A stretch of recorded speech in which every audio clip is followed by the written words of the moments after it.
Hello, everybody, and welcome to Taking Control, the ADHD podcast on rashpixel.fm. I'm Pete Wright, and right over there is Nikki Kinzer. Hello, everyone. Hey, Nikki. Hi, Pete. It's a happy day. It's a happy day. Any podcast day is a happy day, Nikki. It is. I agree. Yeah. We're talking about, this is part 4 of the organizing steps. We do have some more organizing to talk about, but this is the big part 4 today, and that is maintenance. I'm very excited about maintenance. I'm going to be honest with you. I'm actually not. I was going to say, there was I'm not excited at all about maintenance. No enthusiasm in that at all. It totally stresses me out. Thank you for being honest. It stresses me out. I'm genuinely terrible at it, and I look at things, it's like things are fermenting in my closet. You know, it was once organized, so now I'm hoping you'll give me some solid guidance on straightening my action up.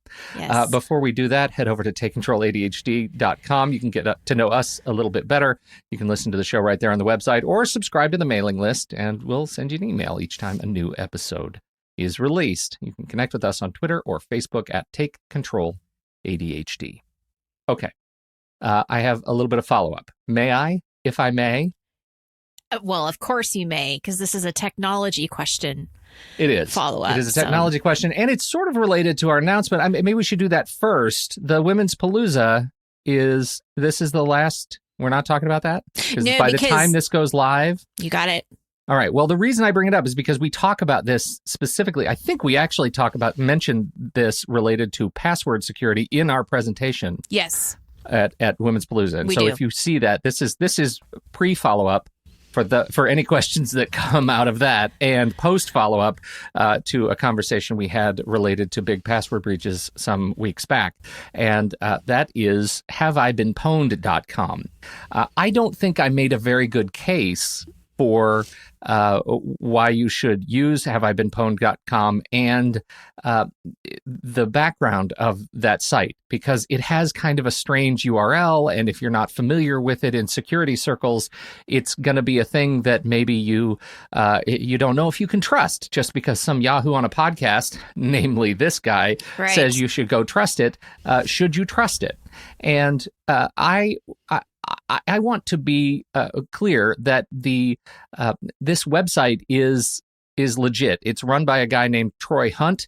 Troy Hunt is a Microsoft MVP of the year. He is Microsoft Regional Director. Like he is a web security expert. That is of some renown in the industry of security on the web. And he spun up this website, haveibeenpwned.com, as a public service because he felt like there was just no sense of transparency in these data breaches. How do you know if the company themselves that has been breached, they aren't doing the work of telling you if your email address was involved in this thing, right?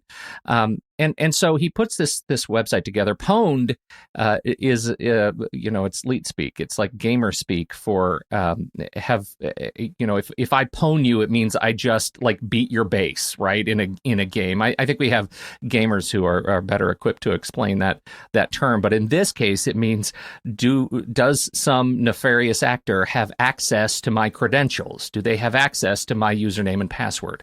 So all Troy does is take the publicly available breaches, the data from those breaches, like all the email addresses that have been released or all the passwords that have been released that are already out there in public, and he just puts a search engine in front of it.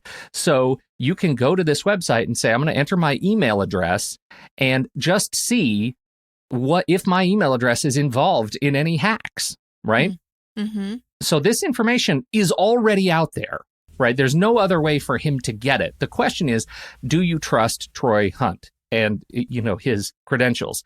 I encourage you to check out his Wikipedia page. It is robust. It talks all about his background in the work. You have access to his speaking. Like he is a legit professional in this field, and the website is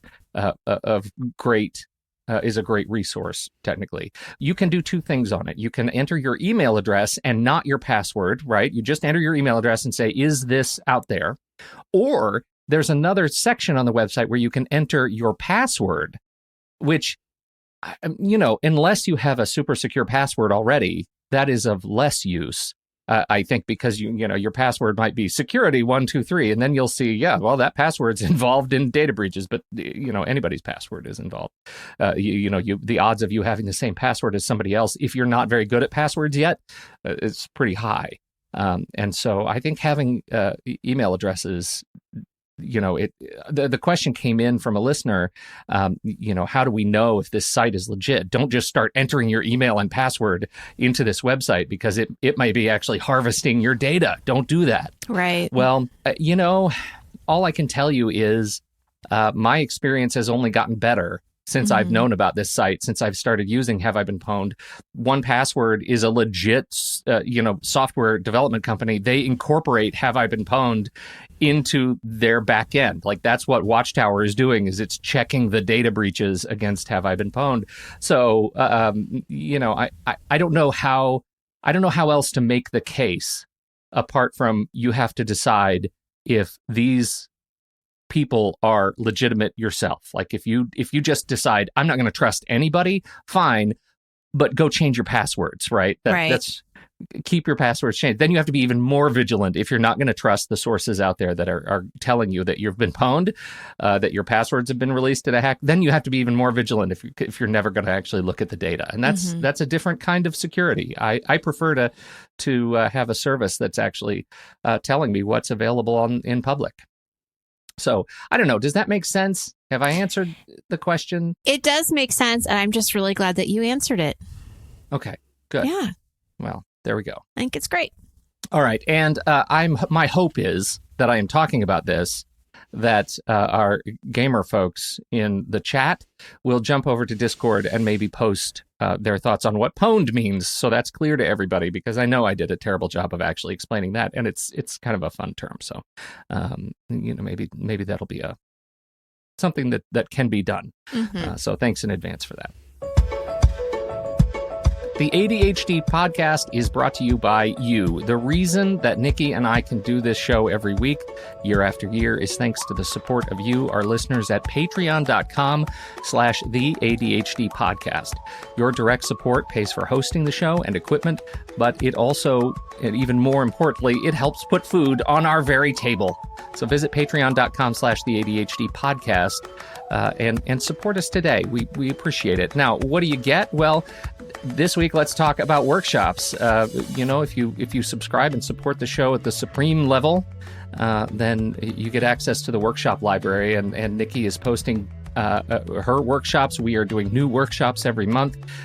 These online videos that we're putting up around ADHD topics. We're taking suggestions. We are doing all kinds of work to help build that video library of resources, and that's something you get as a supporter. It's just one of the things that you get as a supporter of the ADHD podcast. You also get access to an incredible community of caring folks who live with ADHD and really want to support one another. The latest buzz in the Deluxe channel, apparently there was a pending engagement proposition at Disneyland over the Valentine's saw that, Day. Right. And we're waiting to hear back, right? Well, let me just, I don't even want to spoil it. I'll spoil it. It didn't happen, but it may someday down the road. And I just love that such drama took place over the weekend, and it was just really, really fun. Oh, that's it was cool. really fun at the chat room. So you get access to that and so much more. It is an incredible and warm place. So we really appreciate you giving it a shot. Patreon.com/the ADHD podcast. We appreciate your support today. Listener-supported podcasting. Back to the show.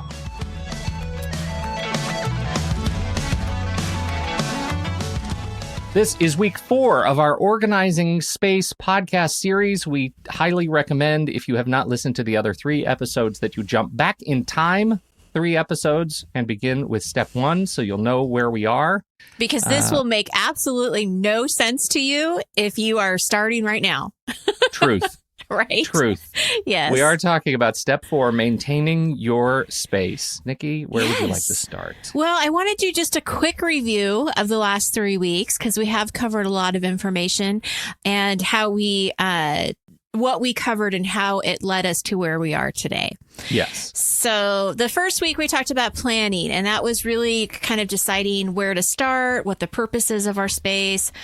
Second week, we were talking a lot about sorting, making decisions, what you're keeping, some of those roadblocks that keep us from making those decisions. Last week, we talked about organizing. So that was the actual placing your items back into your homes of, placing them back in a way that you can find them when you need them. Which leads us to step 4, which is maintaining. And Pete is over there shaking his head. Why is maintaining? Can we just start there? Why is maintaining so challenging? Especially if you've for ADHD, this is the part that always just falls completely off the radar for me. Well, you're not the only one.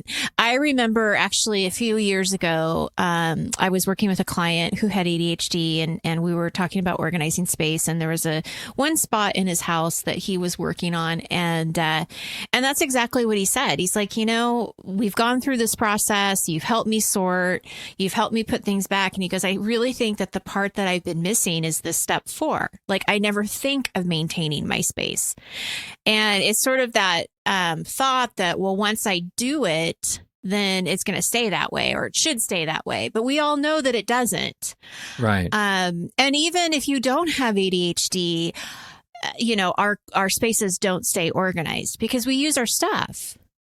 Yeah. And if you don't live by yourself and you live with other people, then you've got other people who are using your stuff and using their stuff, and things get misplaced and it just happens. Life happens. So I get worked up emotionally about maintaining the space. I just look at a straight up bookshelf. I take a book off the shelf. I use it for reference for some period of time. And then sometimes, if I have bookshelves that might be a little deeper than usual, sometimes I'll just walk up to the bookshelf and I'll just set the book on the bookshelf. I won't take the extra microseconds to put the book up straight and slide it between the books where it was. I'll just set it on top. Either maybe it's on top of the books or on top of the bookshelf. I like that. To me, when I see that, when I know I do it, I go away and I come back and I look at the bookshelf and I realize the bookshelf is going to just fall apart if I just keep taking books out and putting them back stacked on top of one another.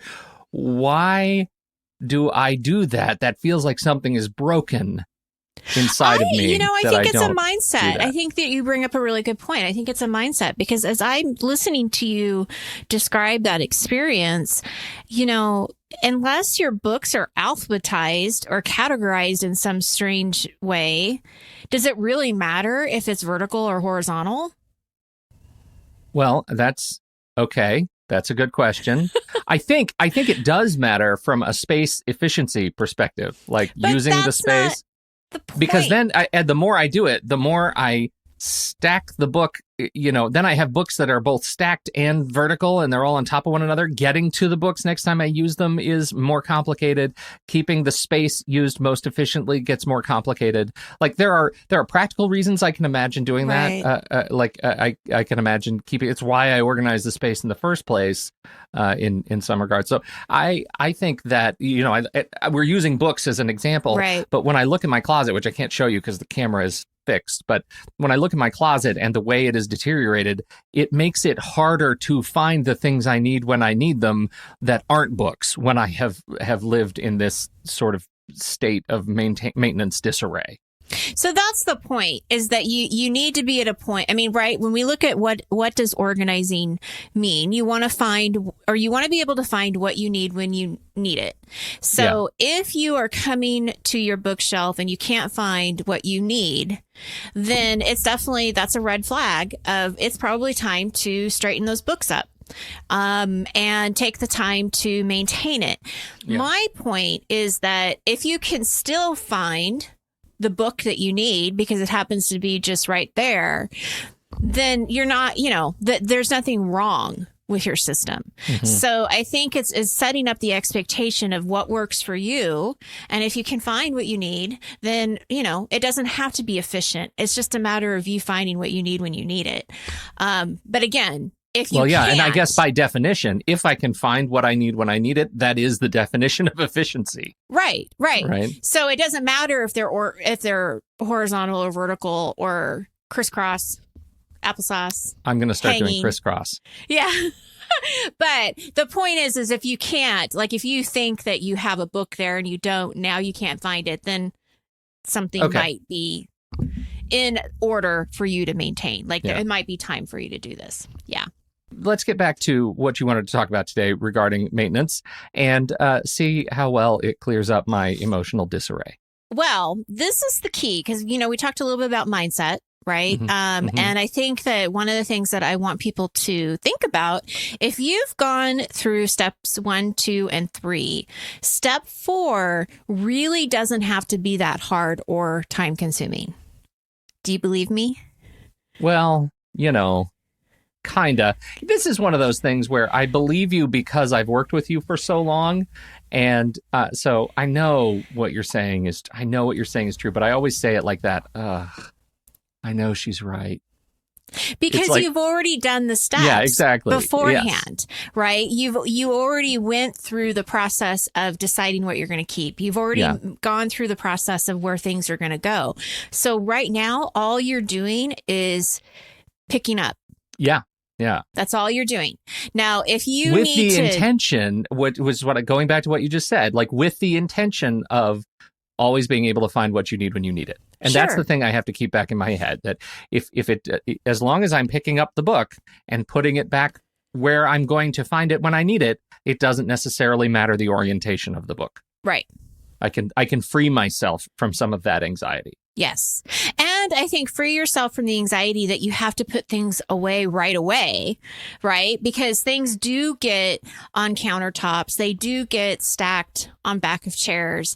Right. And again, just going back to the thought process is you already have a place for these things. So now it's just a matter of taking some time to pay attention and put it back. Yeah. So I'm not in the mindset of every time you use something, you have to put it back. Oh my gosh, I'd be lying if that's what I thought, because, my house gets messy and it gets cluttered and it's just the way it is. Mm-hmm. But you can, maintain it by just paying attention. And that's really what has to happen is basically 2 things. One is you have to pay attention to the clutter. Mm-hmm. And the second is you really want it to create some routines around paying attention so that it doesn't just slip by and then all of a sudden you're back to where you started.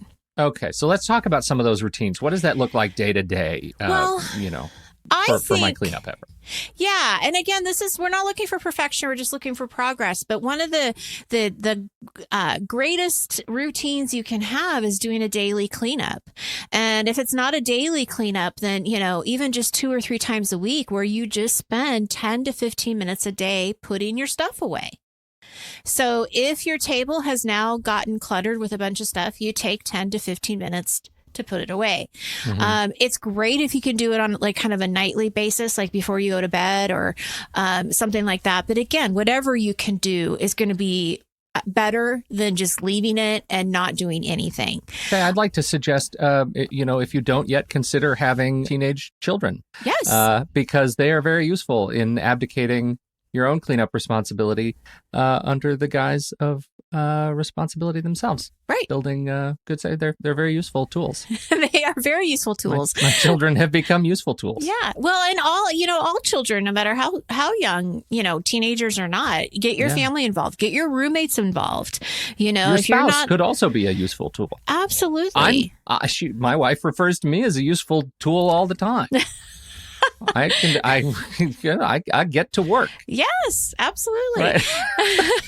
But the point is that it's just making it a habit to pay attention to the messes and, engage yourself, make it fun, put some music on, make a game out of it. Set your Pomodoro timer, just do one Pomodoro cycle and you're just done. straighten some things up. Yep. Yes. And you're doing that a little bit, either again, every day or 3 or 4 times a week, whatever you can do. And it's going to make a difference. Yeah. The second thing, this isn't necessarily a habit, but it's definitely something to identify. And those are the hot spots in your home. These are the areas that collect the most stuff. Everybody has them. They're just different. Like, so they may be an island in the kitchen. They may be a table. They may be a certain couch or a floor. I mean, we all have them. Pay attention to what's accumulating and ask yourself, what's going on here? Are these items that don't have a home that you need to actually make that decision? Is there an organizing system that needs to be set up in some way? But, look at those things and really decide, why is this happening and what, maybe it is just taking 10 minutes to clean it up and that's all you have to do. But I want to give you an example of where maybe an organizing system might be helpful. And this is about mail. So this is about paper. So this definitely will probably sit home with a lot of people. If a pile of mail is driving you crazy, and say it's not just a pile, it's several piles all around your home, that's all over the counter. One of the things you can do to set up just sort of a mail, what I call a mail organizing system, is to have one designated spot for your mail. So that every piece of mail that you get comes into the house and it goes into its own basket. What happens here is you're containing the mail. So you're putting it into a container. It's an open container, so it's not like you're filing away and can't ever see it again, but it keeps your counter clear. And once you have the mail all in one spot, then you can decide how you're going to process it, what's going to happen to that mail. And we're going to talk about paper next week and go into more detail about that. But that's just an example of how you can see something that is cluttering up your counter, and now I need to build a system around it. So I love that. Again, I'm one of those that, like, if for those hotspots, I have to address the hotspots quickly or they go out of control, right? That's one of those sort of muscles you have to build. We have a space in our home. It's been a long time since you've been up here, I know, but we have this kitchen counter, and then there's the kitchen counter surface, and then there's like a little shelf that's slightly lower on one side. And you can tell, like the intention of that little shelf, it's the full length of the counter, and it's kind of in the dining area. And I think that the intention was, you slide up a chair to that little shelf and it becomes a little, breakfast kind of thing. But it's way too low for an adult human to sit at. Like you wouldn't just slide up a chair. It's like an airplane table on your lap. Like, it's not good. And so that shelf has become, like, its singular purpose is clutter, right? That's all it is. We've tried for 20 years to figure out what is the purpose of this stupid shelf, and all it is a place to put stuff when we're clearing it off the table during our hotspot cleanup, which is not a good idea. Like, that's not a great use of that thing. For us, we're getting to the point where, in order to address this hotspot, we need to do some kitchen renovation. Like, we need to actually remove the shelf because we lose stuff in it. It just becomes this place for piles that we never know where things, it just disappear. You'd think this little shelf is about 8 inches deep. Like, we'd be able to stay on top of it, but we lose stuff on that little stupid shelf. So that has become a significant hotspot for us that we have to figure out how to address and pay attention to it, right? And pay attention, build some regular routines around it. And I've talked to other people too who will have they'll have some kind of table, right? As they walk into their house, they'll have like a table where they'll put, their keys and bags or whatever. And that area will also get really cluttered. And one of the solutions I had with a client, this was a long time ago when I was actually a professional organizer, is we decorated the table. So now she had a bowl, like a nice decorative bowl that she could put the keys and the wallet and stuff in, cell phones, whatever. But she also had a plant, and she had like something else, so that you really couldn't physically, you could, but it was harder. Yeah. So it was harder. You're protecting yourself from bad habits. Right. Yeah. That's good. Right. Yeah. I like that. One of the things that we have to pay attention to is new purchases, because those decisions have not been made yet, for the most part. So if you are going shopping and you come home, one of the things you want to think about when you're maintaining your space is going back and deciding where are those things going to go so that they don't just sit in a bag on the floor. So that's something to keep in mind. Another strategy is to certainly purge purge on a regular basis. One of the things that we talked about in week 2 is that your sorting never ends. It's something that continues to happen periodically. And so again, to maintain your space, you will want to probably go back to step 2 and review those strategies, and do that at least, once a year, where you go through your home. And you do that in January, where you guys have that annual game that you do, the daily cleanup, purge. Right? Yeah. Purge one item per number of the day. So by the 31st of January, we're taking 31 items out of the house. Right. And that's a big deal. I mean, that is maintenance. You are maintaining your home so that it doesn't get, it doesn't have all this stuff all the time when you never are actually paying attention to let go of the stuff that you don't need anymore. Right. You can certainly, schedule this time. A lot of times people will do it at the beginning of the year, like what you're doing. A lot of people will do paperwork purges around tax time. So, there's different ways you could attach that habit to something that maybe is already going on.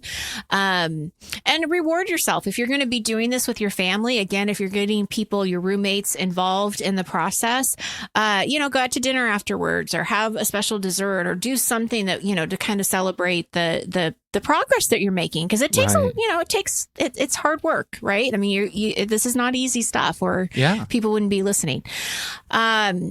Let's see. Oh, another strategy that I like in between. So just on day-to-day living, have a donation bag or a box somewhere in your home, whether that's in the garage or somewhere, where when you notice that you have something that you no longer want, you can put it in there.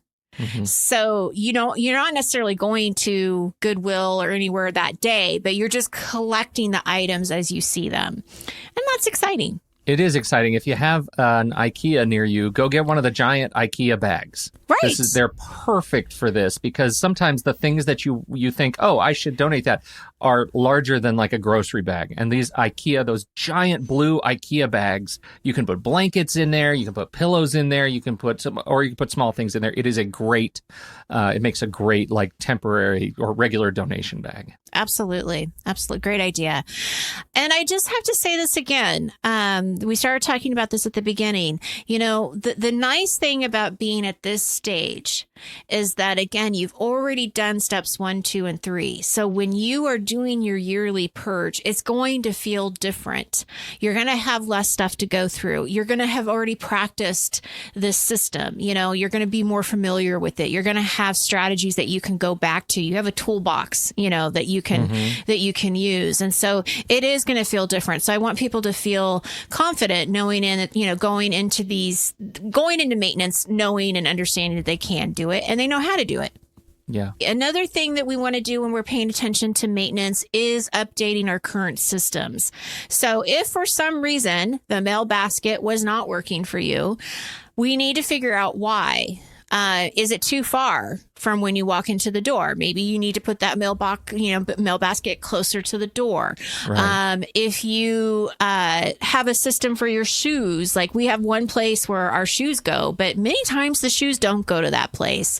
So where are they going? And trying to kind of figure out what do we need to change and tweak. So that's also part of maintenance, is that we all go through different seasons, and we have to think about if this isn't working, if it's not easy, if we can't find what we need, then we've got to rethink that step 3. And that was when we were building where things were going to go.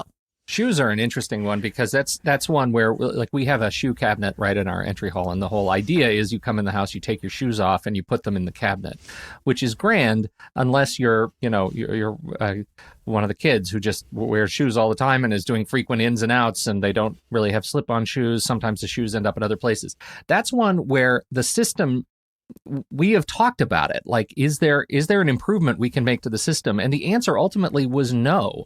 The system was important to some of us more than others, but because it was important to some of us, the behavior we had to change was, you need to recognize this is important to some of us, and please respect that. Right. by helping us to remember to clean up the shoes. And the real benefit is because it's a system that is important to us, we all were willing to be trained on it. Mm-hmm. And when it gets out of control, we can say, hey, kid number one, your job is shoe shelf, and you know exactly how to do it, even if you aren't somebody who practices it every day. Kid number one happens to have a challenge with shoes, but he absolutely knows how to clean it up when it's time. Yeah. And that's maintenance right there. Yeah. You just described maintenance.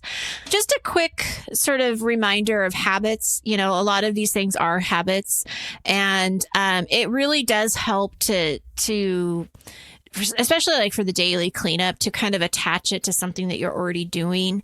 And so if you already have sort of a nightly routine, add that to the nightly routine or the morning routine or something like that. It will work better because you'll remember it.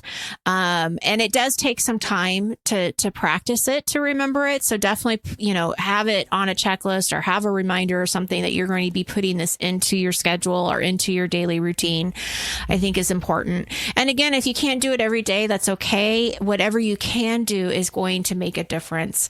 And that's really, what we're aiming for. Right. That's it. That's the big maintenance episode. It sounds so easy. It's paying attention. It's going back to the steps when you need them and having the confidence that you can do it. And I think the biggest thing too, the biggest takeaway is that, just think about what's good enough. And I go back to the bookshelf that we talked about. Is it okay that the books are different, whether they're horizontal or vertical? Yeah. It might be, it might just be good enough. It is. It's a great reminder too. It's a great reminder for the rest of the things that are causing me pain, as I gaze longingly into my closet. It is, it's a working closet, and I need to give myself permission that it continues to be a working closet as long as I can find what I need when I need it. That's right. Thank you, Nikki Kinzer. Thank you, everybody, for downloading and listening to this show. We appreciate you hanging out with us today. And make sure to check in next week. If you haven't listened to the past 3 episodes, get caught up. Next week, we're going to take on paper. So thank you, everybody, for your time and your attention. And we'll catch you next week right here on Taking Control, the ADHD podcast.